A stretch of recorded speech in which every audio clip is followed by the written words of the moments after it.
Hello, everyone. This is Mo, your host, for another talent talk, this time with the wonderful Obiora, who was part of the GSH community at some point and is now in Canada. Still is. Sorry? Still is. And still is. Okay, that's good. That's a good sign, at least, yeah, right? So it was a good choice then, I guess. If you've survived the winter, then I guess it means that you're going to stay there for a while, right? But I did. That's good. That's good. So I'm going to let you actually introduce yourself. Tell us a little bit about you. Who are you? Where do you come from? What's your story? Okay. First of all, I want to thank you guys for creating this platform to be able to share my story, and I also want to thank guys, the community, everyone present here today. I just want to say thank you guys for being here, and it's a pleasure. First off, like you all know, my name is Obiora Anthony. I'm from Nigeria originally. I studied computer science, and I've worked in a couple of companies in Nigeria, and some of them I also worked, some US companies that have office in Nigeria, and then remotely with some other US companies as well.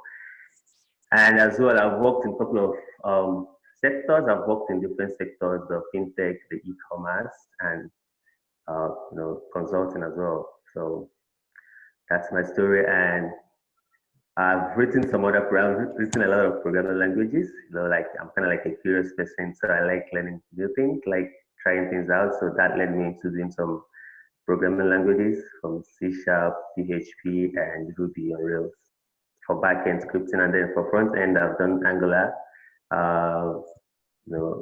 For JavaScript frameworks, I've done AngularJS, I've done Vue.js, currently doing React as well, and back in the days, jQuery. Back in the days, good old days, right? Yeah, good old days. Nice. Okay. And so that's my story so far. So before I came to Canada, I was working with my finance company. I was working with Andela, a US-based company that has office in some places in Africa, including Nigeria. So that was my final place that kind of like linked me to a company in the US, Packbox.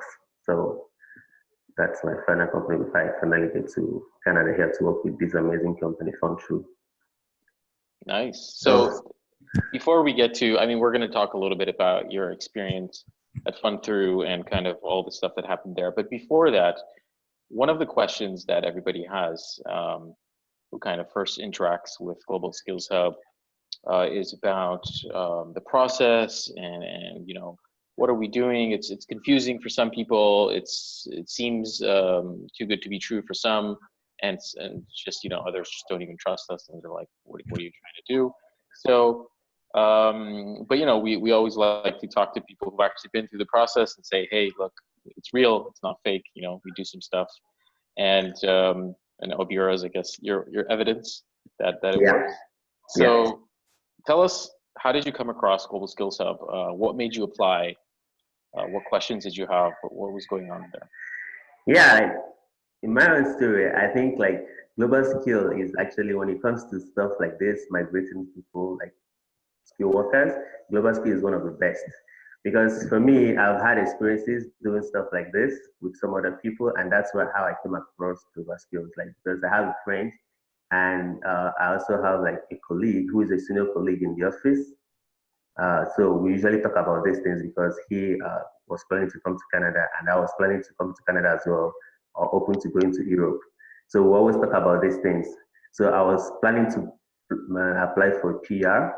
So we're talking about the PR and the requirements for the PR. And then he talked about one of our friends in the office, one of our colleagues in the office that had a PR, but he needed a job before he could get to Canada. That's Charles.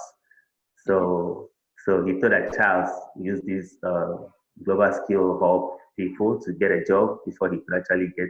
So I'm like, okay. And he said that he told me that I could actually apply, and then they will help me, get a job and do the visa process. And I was like, at first I was like, man, I've done all these things. Like, really, I've done a couple of these things, applying, and then at the end of the day, it won't really work.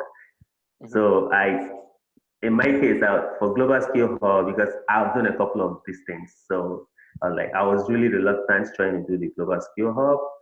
But one day at a point, I was like, okay, let me just try. Let me just give it a shot. It doesn't hurt. Like, if it doesn't work, it doesn't work. So I then did the global skill test, which was kind of like, which was really good. It was challenging test. So, and I like challenges. So when I saw the test, I was like, okay, this looks like it's going to be good. So I took the test, and the interview process was really smooth, like freaking smooth. And even during the interview, even during the interview process, it was like they already had the job for me. Like they already had the employers looking to get this job. Or unlike other platforms, like you already have to be there, sign up, and then wait, and you may not or you may not get the job. So for me, there was already a job on ground. I just needed to prove myself that I could do this. And I was like, okay, so I had interview process and everything went smoothly. I created a profile, and that was it. And I waited for like 2 months before the client responded or something. So I had to wait after I did the whole thing. So I already give up on it because like, yeah, it's one of those things. Yeah, after I did here for like 2 months, like, okay, it's one of those things. And then all of a sudden I got a message from Ivana. Yeah, I think from Ivana, yeah. I was like, okay. Well, she wanted to have a call with me because someone is interested in me and the client wants to move forward with the interview person like that. And I'm like, okay, let's have the talk. And then before we could actually have the talk, I already have the client send me an email for an interview. I'm like, oh, so which one am I going to do first right now? Am I going to do with the client, which is the FundThrough company, or am I going to do Yvonne first? So, well, it turned out that their own interview came first before I could actually speak to Yvonne. So, and that was it. So it was freaking smooth. And then I just did the whole interview process basically all in one night. Okay. And the next day I heard from Yvonne that they were impressed and they're offering me something. And the sweetest part was global skill negotiating on my behalf. That was the sweetest part. So I didn't have to bother about that. So that was it for me. And that was it, like a really smooth process. I didn't have to worry about a lot of things myself. Okay, and you mentioned, so you mentioned two different processes. Let me understand this correctly. So first you applied to Global Skills Hub, and I guess you had an interview there, and then you were connected with FundThrough and the team there, and then you had an interview process with them, right? Exactly, yep. Okay, and so along this process, especially for kind of what happens with FundThrough, I guess some people here might already know what the process at GSH looks like. It's just like, a simple interview that you do, and it's recorded because unfortunately there's so many applicants, we don't have the time to talk to everybody at the first step in person. So it's mainly recorded, and then you do a coding challenge, and then we review it. Humans review it, of course, with the help of some machines, and then we get in touch with you and kind of take things forward. But what about FundThrough? Tell us, what did that process look like? Walk us through a little bit. So for FundThrough, I think it was pretty straightforward. Just that, like after I had the first interview, like getting to know them, just the first chat. It took a while, which I guess is based on the company internal policy or something. Maybe they were trying to put some things together. And then I just had an initial chat with the company, and I didn't hear back from them. That was actually what took like 2 months. So I didn't hear back from the company. And then I heard back from them again after 2 months, and we have to schedule the interview, like 3 interview processes in one night. Wow. Yeah, so I had a 3 interviews, so they sent me an email to do a code challenge as well. So I did the code challenge. I kind of like built some, it wasn't really something, if you know the basics of programming, if you really know what you're doing, you should be able to do the test, because like the test was more of testing your understanding of the basic things and the testing certain that you understand the fundamentals of designing and programming in general. So that was what the test was about. And after I did the test, because that was going to give me what to talk about during the interview process. So I had to do the test before actually doing the interviews. So after I did the test, I did the interview processes, and that was it in one night. So the next day, I get back from them, and that was how the whole thing went. So, wow, yeah. Okay, friggin' smooth, as you said. Yeah. So, tell us a little bit about this. So you had a challenge, you had a technical challenge that was focused on understanding fundamentals. Tell us a little bit about. So a lot of people ask us, like, what is this tech challenge? Well, what happens really when you actually do this these kind of interviews? For those who haven't had experience, how would you describe it? Can you give them a little bit of a what should they be prepared for? Did you use anything to prepare for this, or no, you just kind of knew how to respond to it immediately? Oh, okay. So one of the things that you need to do is, like, a lot of people do this, like, you hunt for the job, but you don't get ready for the job. So, like, one of the things I do is I was hoping to get this job, but on my own, I was basically kind of like, doing my own work, trying to do my own stuff. So I was kind of like, before they get back to me, I already did my own due diligence. Wow. So I was doing my stuff, I was improving myself. And if you really improve yourself to that point, you won't really have issues, because at the end of the day, those things will appear to be simple to you because they are really basics. Because nobody's going to ask you to build a rocket in an interview. That's the simple truth.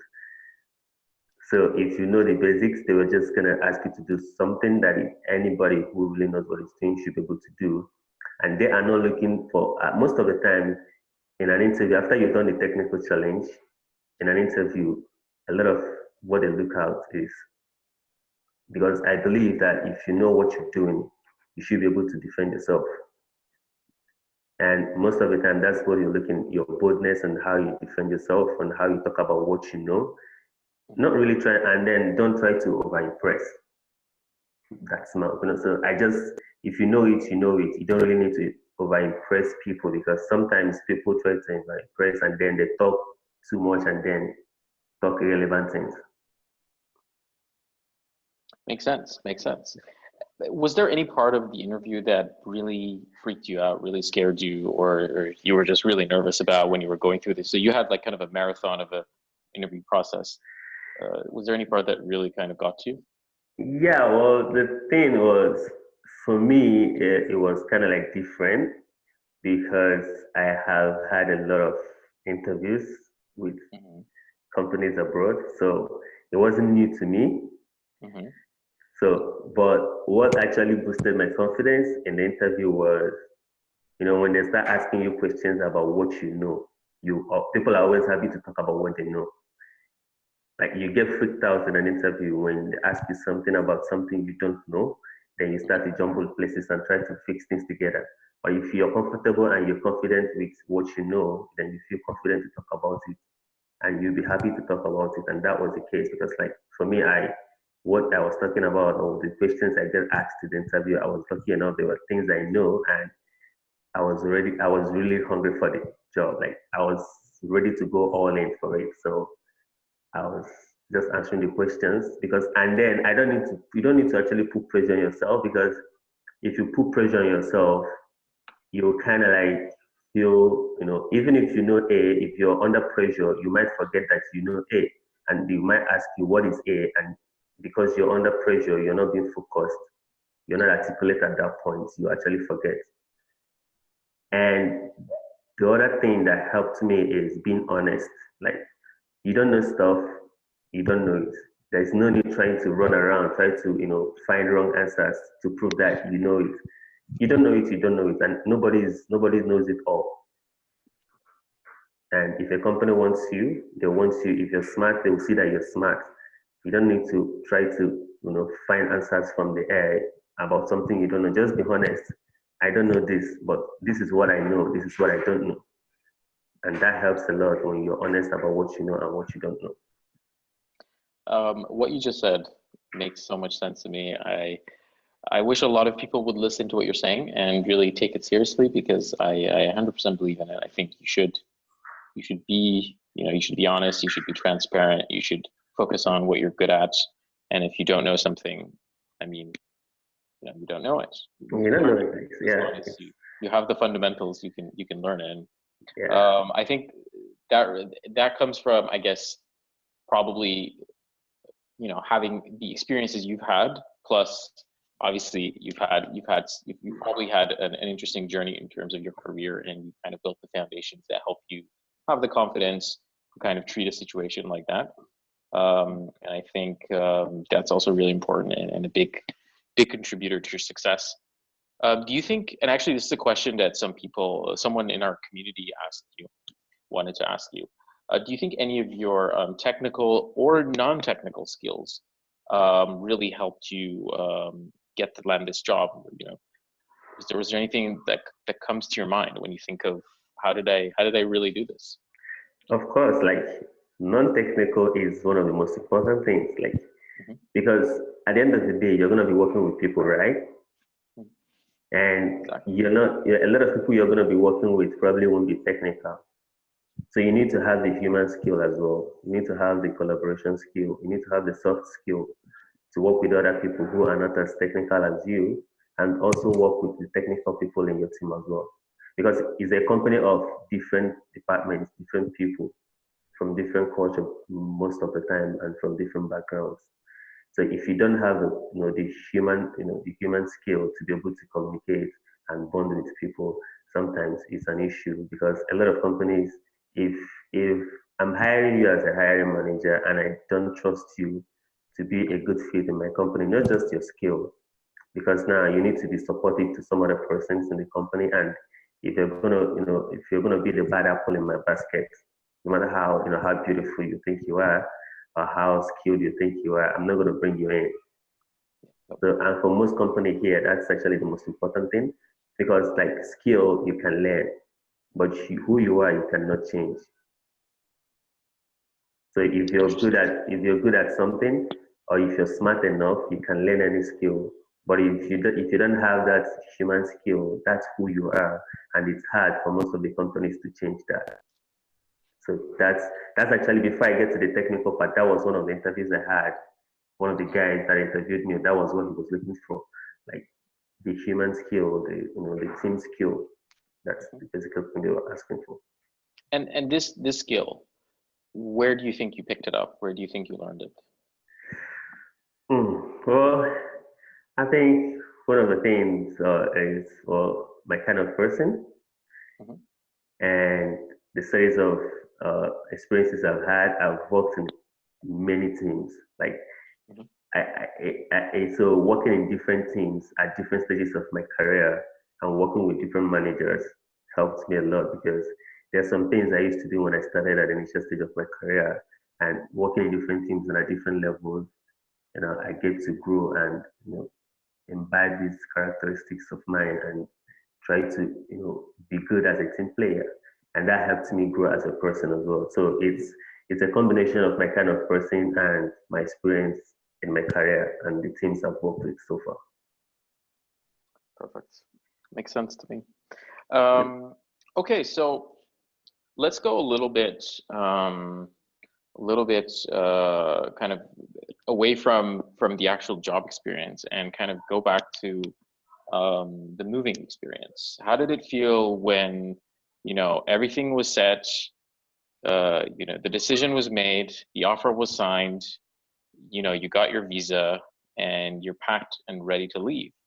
How did it feel like? Walk us through those final days, those moments, maybe when you landed. How was that period like for you?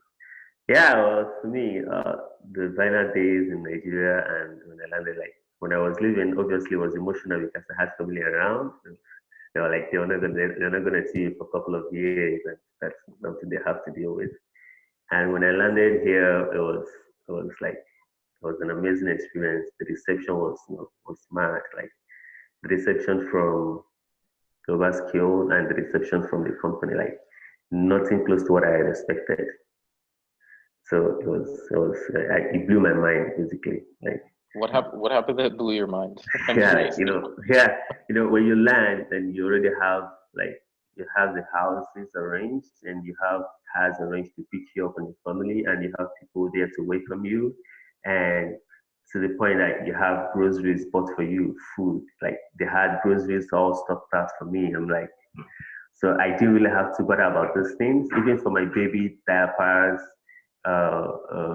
wipes to that level. So I did because like that helped me a lot to cushion me while I walk around to get some things. And people were always there to ask me, what do you need? What do you want to do? And Yusuf and Cherio were like they were really helpful. Like yeah, so that was the part that blew my mind, the reception basically, and the things I thought when I arrived here. It was really really that really humbled me honestly. Nice. And what about Canada? Did anything surprise you when you landed? Yeah, sure. Because yeah, one of the things that is amazing here in Canada is because I've been to the US, yeah, because I worked in a company in the US, so I've been to the US, and one of the things that surprises me here is how friendly people here are. Like my wife was one day in the mall, it was like everybody here is smiling, like people are just smiling at you, like I was like, yeah, man, that's how friendly they are. Like people don't smile at you anyhow in the US or even in Nigeria. Like people don't smile at you like that. But For people no here reason. are, yeah, people here are really really friendly. Like that's the astounding thing for me. Like how friendly and how welcoming people are here. Nice, nice. And well, what month was it when you were landing? What was the weather like then? Yeah, it was the weather wasn't really that cold. It was I think it was somewhere around 10 degrees. It was there. So just below 10 degrees always, and above 0 degrees. So Okay, that's good. But how was had you experienced cold weather like in Canada before or no? no, I have not experienced cold weather in Canada before, but I knew what it felt like. I knew what it was going to feel like because I had like a tip from New York because New York is a pretty cold place as well. So like I was in New York in February Hmm. to March, so I had like a tip of the iceberg of what is going to be in Canada. So I already made up my mind. So I was emotionally and physically ready for it. That's good. That's good. Cool. Okay, so you landed in Canada. You said goodbye to family. You landed in Canada. Seems like things were pretty smooth there. And it seems like you're kind of settled into life. But tell us a little bit. I'm always curious, and I'm pretty sure everyone in the community is curious as well. What does your work life look like? Tell us a little bit about your company, your team. What is your day? What does a day in your like a typical day in your job look like? How do you commute? Describe your office to us. Tell us a little bit about that environment. What is fun? Yeah, well, it's generally it's nothing compared to where I'm coming from. They're not it's nothing compared to where I'm coming from because like it's if you're working in the office, nobody you as long as you're doing your job, nobody is asking you. You're coming into the office. Few minutes you're supposed to resume 9 o'clock, and you came in 5 minutes past nine. Nobody's asking you why are you coming into the office by 9 o'clock. Hmm. You understand? And you do your job. Like my typical day is mostly like I have deliverables basically. So my typical day is more of okay, that is what we're gonna do today. And you do it and it's time to go home, you go home and that's it. Like nobody's mounting pressure. There's no pressure generally. Like no pressure like you have to do this even when it's off, it's 5 o'clock, you're supposed to close by 5 o'clock and you go home. Nobody's generally mounting pressure on you to do stuff from home, even when they know that you are at home and you should be resting if you want to. For those of us that you know, want to rest and those of us that don't want to rest, but the thing is, you're at home, so it's assumed that you should be resting and nobody should be disturbing you. You should resume whatever you didn't finish the next day at the office. So that's typically how it is for me. I just come to the office in the morning, have deliverables, and if I have to go to some meetings and with other teams and do stuff, most of the time that happens majorly Monday, Tuesdays, and maybe have some meetings, design and making some decisions that has to do with what I'm working on, or thinking with some other team members to see what's going on, how we're going to do some things. And apart from that, just typically do what I'm here to do, write code. And once it's time to go home, I go home. So whatever I decide to do at home, then that's up to me. Yep. Company never asks you, they don't call you after work to. So you have a good work-life balance generally.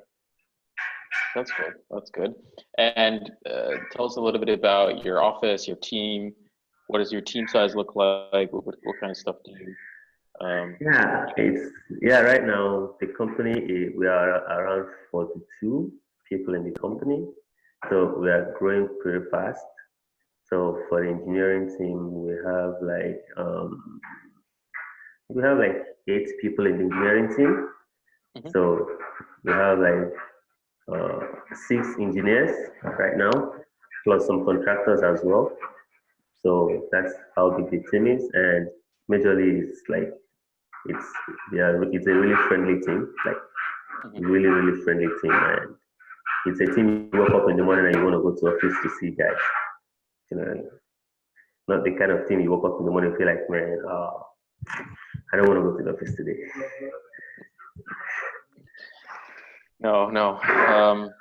That's actually an important point, and something that I try to have conversations with everyone in our community with on our conversations we have on our weekly webinars and stuff that we do, is to talk about when you're choosing a company and you're choosing a job, there's lots of opportunities out there, and I think it's important to be proactive about your decision and make sure the company you're choosing is also fit for you, and you kind of are also making a decision there, not just kind of waiting for a decision to be imposed on you. So It's important, as you mentioned, you've done your due diligence beforehand, you're ready, what your strengths are, what you want to be doing, the type of company you're looking for. So when the opportunity comes to you, you quickly can grab it, and just kind of assess whether it's actually what you want, and does it tick all the boxes or not. And companies do the same with candidates as well, right? So they have an idea of who they're looking to add to their team, and they just look for that person, and it's pretty clear to them early on who they're interested in. That's why you kind of had your interview in a day. So interesting. Okay, really good. So it seems like you're happy where you are. What do you see? What do you see in the future for yourself? What are you looking forward to? What are your next steps? Honestly, that's a $1 million question. So as in you're gonna make $1 million with it, or what? Yeah, for me, next steps is like I want to grow in this company, and after here, really want to grow in Canada and start something with my skill. So that's the plan for me, but that's like years down the line when I get to settle in properly into the country and, get to know the government, get to know everything I need to know, and actually, help the company grow to a certain level. And then we can decide on, what to do next. But like, I can move on to what I want to do next, basically. But what I want to do next is majorly, set up something around here to help people. Basically, build something with technology that helps and contributes to the community, and build a business around it as well. Sounds good. I mean, I guess that's where all good businesses, good ideas come from, right?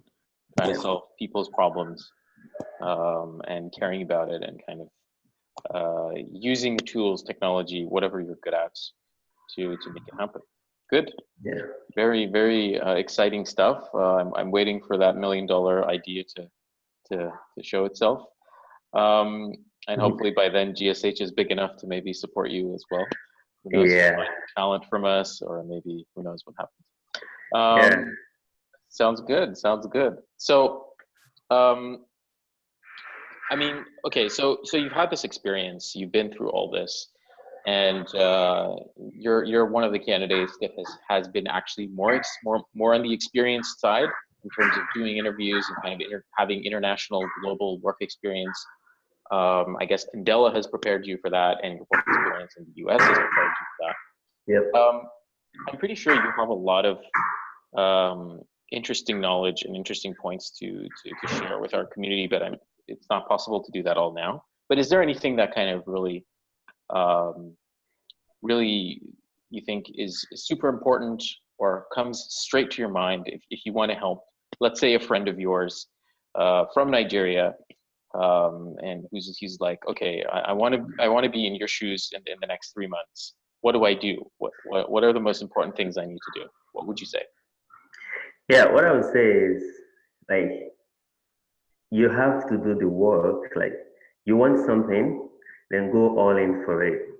Even when, because I remember, like, initially when I started deciding that I was going to travel, I was going to get this job outside. Like, a lot of my friends didn't believe I was going to do it. And a lot of people that started the journey with me at some point didn't consider, like, man, this is not going to work. So they gave up and then decided to settle in. So for me, I was kind of like, okay, I'm going to still do what I'm doing, but I'm going to keep pushing what I want. So for me, it's more of, if you want something, go for it. But if you want to go for it, get ready for it, because it's most painful to have an opportunity and not be ready for it than not have the opportunity at all. Like, it's better you don't have the opportunity, but it's very painful. Like, when you actually land the opportunity, then you miss it. You are not ready for it. So the most important thing is, while you're looking for the opportunity, always be on your toes, always be ready for it, so that whenever it comes, you are out there to grab it. That's for me, that's the most important thing, because even when you go for the interview and you end up being passed, but if you satisfy your conscience that you did your work, at least you'll be happy with yourself that, well, I didn't get it because it probably it's not the right fit for me, not because you didn't do your job, not because you messed up in the interview process, or not because there are some things that you could have done better that you didn't do. So do all you're supposed to do, when it comes to that, and then just leave the rest to God. Like, you've done your own bit, then let the universe and God do their own bit. But first, you have to do your own part of the bargain, which is doing your due diligence. For me, it's most important. Nice. I like that. Do your due diligence, everybody. I think that's the most important learning here. Quote that on the video. Adeline always takes good notes about different points you mentioned, and anyone who's been listening, we're gonna kind of edit this video and put it back on. And so please share it with people you think this would be useful for, who might be inspired by Obiora's story, and I think they would. You had a very interesting journey, and I think your approach and attitude towards this, I think, helped you a lot. It's pretty obvious to me, and I think it's, as you said, it's mainly just kind of having that right mindset, that right approach, and just being prepared for it, right? Not much more. Yeah, it's not much to it. Just be ready for it, and when it comes, even when it seems like it's not coming, even when everybody thinks it's not coming, yeah, just hold on tight and just keep doing what you're doing. Great, perfect. Yeah. Right. Well, Obiora, I don't want to take too much of your time. I'm just looking to see if there's any questions. Like, this is kind of the last part of the show that we do. I want to look to see if there's any questions from the audience. So we have a few people here live. If you've got any questions, please pop them over now. We have a Q&A thing as well, and I think someone posted something on the chat. So I'm just going to read this question for you, just so everyone else pays attention as well. Hi, Obiora, good talk. Nice to hear experiences like yours from firsthand. One question I have about Canada is regarding cost of living. And also, as a father, how about language? My kid speaks just Spanish and would like to know if you got any support for non-English speakers, if that was your case. Yeah, well, generally here, life is the only expensive thing, especially, well, in Toronto, not in everywhere in Canada, I see, is housing. That's probably the most expensive thing you will have to deal with. And the next is, telephone, phone lines basically, but not as expensive as houses. So housing is one of the, they are the major concerns because that was actually one of the issues I had when I landed as well. After tried to move out from the Airbnb, like getting the house, within my budget was an issue. So that's one of the things you have to deal with, and that's one of the things you also have to put into consideration when you're coming in, and you're making your plans and the kind of companies you want to work for and how much you want to get. And if you have a family, you put that into consideration because if you have a family, you probably won't be looking at just one room. You'll probably be looking at one room and a bedroom as well, a bedroom and a sitting room, at least for the starters. So that's the thing. Now for the English part, I think there are programs here that can help you, learn English. They actually teach English. There are some places here that can teach you English for free. So, but then some people, it depends on where you're staying. But in Toronto here, I think there's a place here where you can actually go to learn English if you don't speak English, and some of them is free for non-permanent residents, and most of them is free for permanent residents. And then if you think it's not close to where you are, then you probably will have to pay to take the English lectures, which I didn't do that, but I have some friends who needed to do that, and they go to find a place where they take the lessons and the government pays for that. So that's it. Sounds good. So it seems like it's a problem that you can deal with. So nothing. Yeah, it's a problem you can deal with. It's nothing to worry about. So perfect. I see some other questions as well. Oh, speaking of being prepared. So someone had asked a little while ago, did you ever have to send like a professional degree to get an equivalent in Canada at some point? Or no, did you have to do anything with your degree or no? Well, right now, before I got to Canada, those things didn't really matter. Like what matters most was that I had a job, and that was like the global skills thing. That was what was required. So having to convert my certificates to Canadian equivalent wasn't really necessary. I didn't do that, though I had IELTS because I was planning for PR, but that wasn't really required. So you don't need to have IELTS as well to be able to do the global skill thing. So, but maybe when you get here and you want to then apply for PR, then you start doing those things. So, but to get here, you don't need those things from global talent stream basically. So, perfect. Okay, we have some other questions as well, just a few quick ones. I don't know if you've looked at the Q&A. So someone else, okay, good. So someone already asked, I think we've already covered this, but is there anything else that really shocked you when you moved from Nigeria to Canada, except for the friendliness and maybe the cold weather? Was there anything else?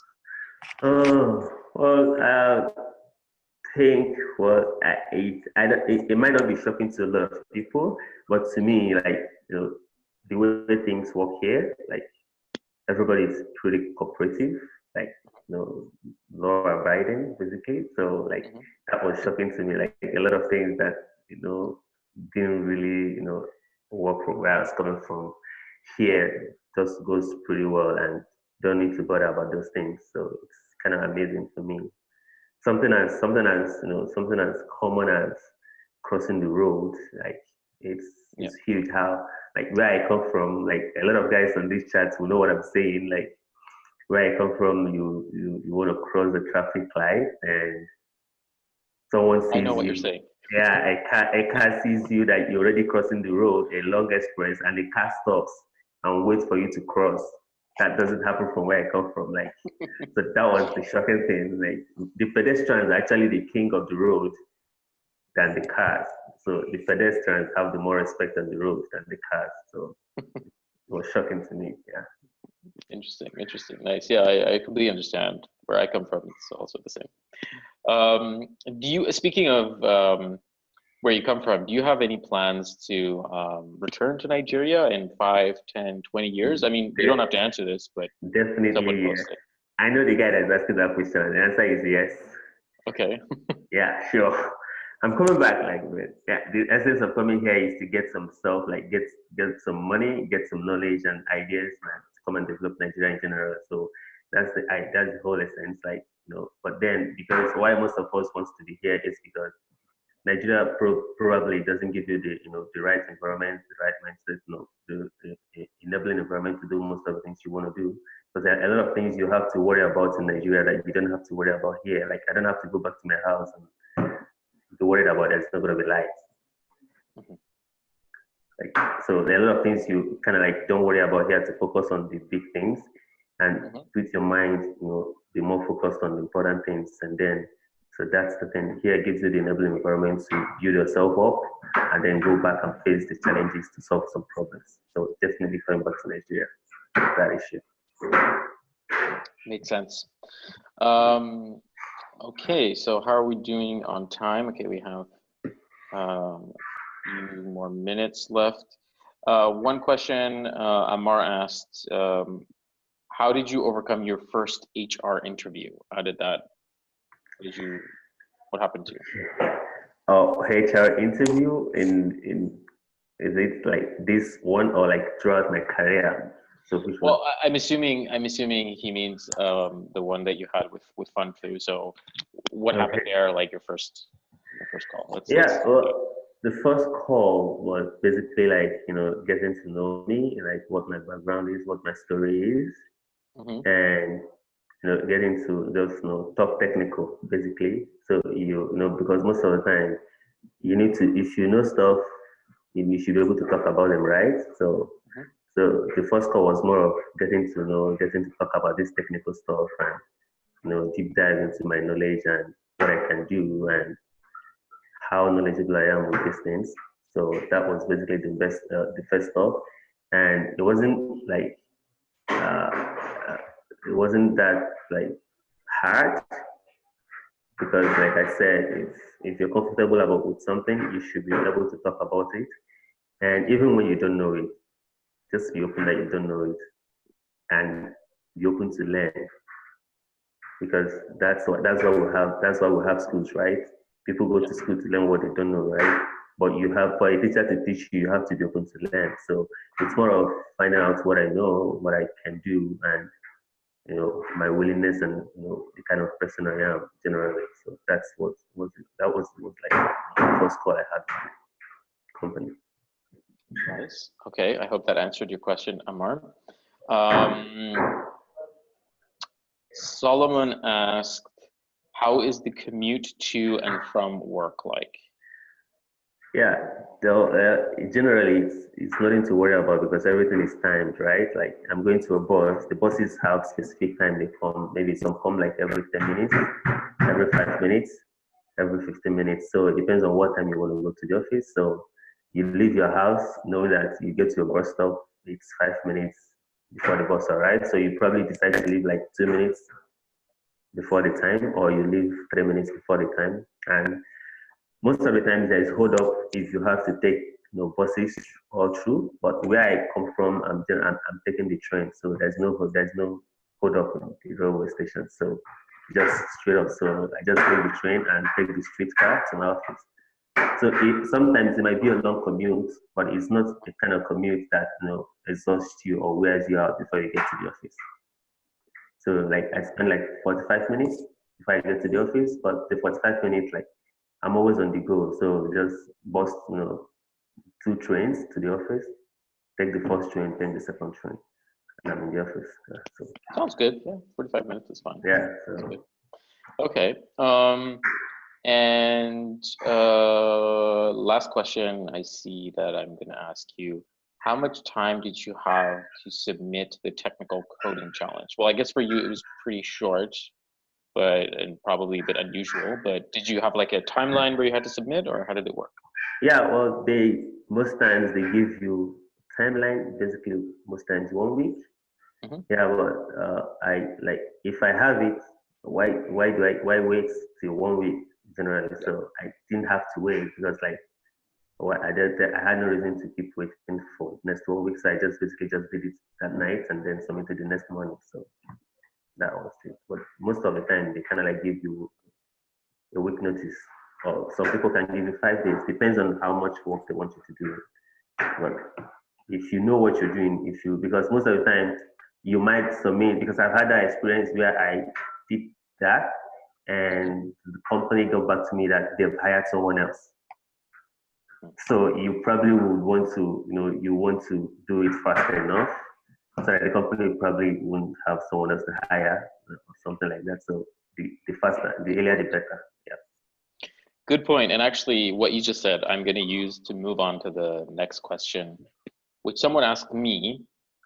Someone asked, so what are the strategies to improve one's chances based on feedback that we're getting on all the candidates that we're sending to these clients? And we send a lot.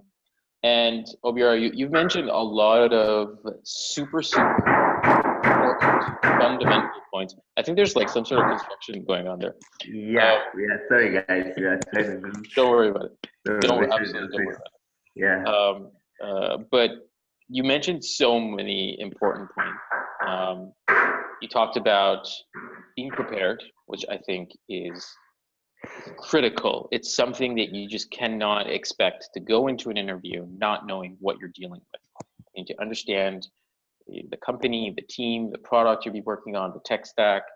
You have to understand exactly how you're matched for that role. You have to have some kind of strategy plan or something in mind of what are you looking for? What is your approach? What is the next career move for you? So at least you can see, is this a real match for you? And it should be pretty clear for the company to see if there's actually room for you to become who you want to be. So I think those are really kind of fundamental. I think something that you just mentioned now is speed. I think moving fast and kind of acting quickly is super important as well.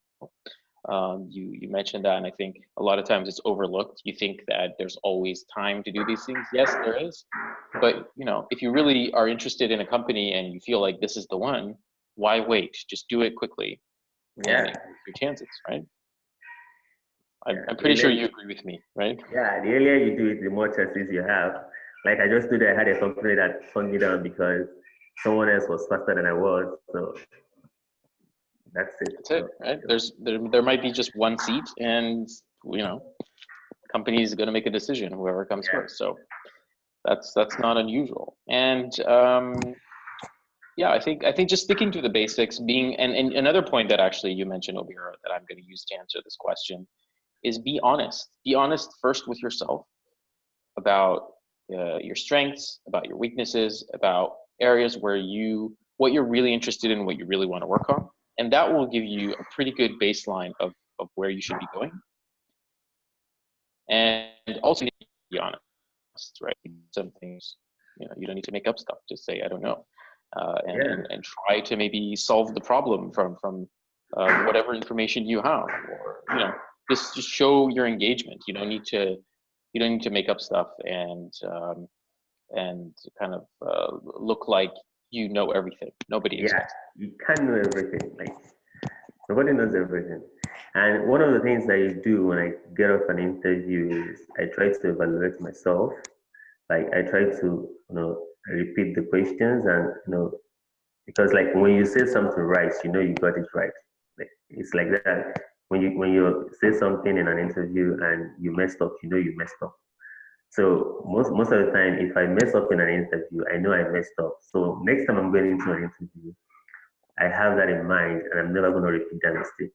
Because I know that if I do this, it's going to be wrong. So accumulating this level of experiences and making those mistakes and learning from the mistakes and ensuring not to repeat this kind of mistakes in an interview also is going to be helpful. So when you're after your interview, try to evaluate yourself, what you did wrong and what you did right in the interview, and try to do some research on how to get better at those things. Nice. Well, I'm gonna end the questions at this point. I think we already covered so many great nuggets of information, good advice. Thanks to you, Obiora. You shared a great deal of valuable experiences with us. And I wish the best for you. I'm pretty sure you have a lot of great things coming up. Your $1 million idea. I'm excited. Yeah. Hopefully we'll be building your team for you from the GSH community. Yeah. And I hope you have a great time in Canada and kind of enjoy, the tech scene there, get involved in it. We're gonna probably introduce some people from our community to you, which is, basically your family, your community, to help them once they get to Canada, maybe go out to dinner with them or take them out for a beer or something, whatever you like, and connect with them. And kind of, that's what we try to do. We want everybody to be in touch with each other and kind of help out each other once they move to a new place. So we're happy to have you part of the community and part of our family. And I hope we get to talk again soon. Yeah, that's it. All right. Best for you. Thank you so much. Thank you, guys. All right. Thank you. Nice talking to you guys. Have a great Bye. day. Bye. Bye-bye.